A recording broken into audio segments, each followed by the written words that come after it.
Now let's take you to KZN. That's where the MEC of Education, Kwazi Mshengu, will today visit schools that have been affected by the recent civil unrest, specifically in Phoenix and the surrounding areas. So according to the provincial government, at least 38 people are reported to have been killed by vigilante groups, at least in that area alone.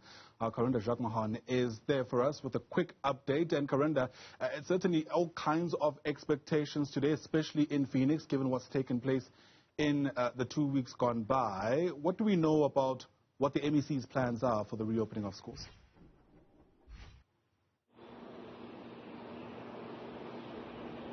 Absolutely. Good morning to you, Ayanda. Quite an important activity that the provincial government is undertaking today.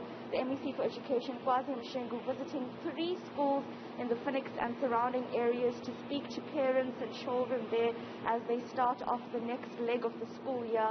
But more importantly, because as you said, that suburb has been rocked by violence and racial profiling, racism over the past 2 weeks since the unrest began, where we saw racial profiling at some community roadblocks, not only in Phoenix, but really across the province, especially in affluent suburbs.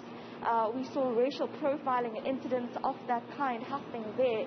Now, today we expect the Education MEC to speak with parents with regards to devising a plan or resolution going towards social cohesion. Of course, we know that at this time it's more important, especially for children, to understand the importance of social cohesion and unity, especially as the country is experiencing the number or the amount of violence that it has seen over the past 2 weeks. To just give you a bit more statistics, we understand that over 2,700 people have been arrested for the acts of looting. That's according to the KwaZulu-Natal Premier, who spoke to the media this weekend.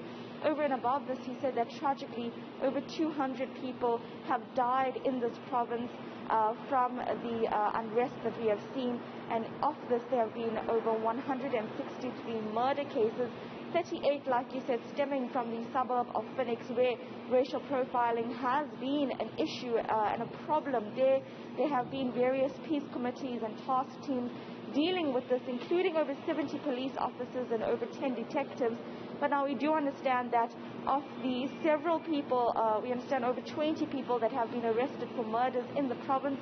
5 people have been linked to the murders that have taken place in Phoenix. So we do expect police now to give us more of an indication as to when those suspects will be appearing in court and what their charges are likely to be and who are they. We heard that private security companies in the area are now also being investigated for being linked to these murders.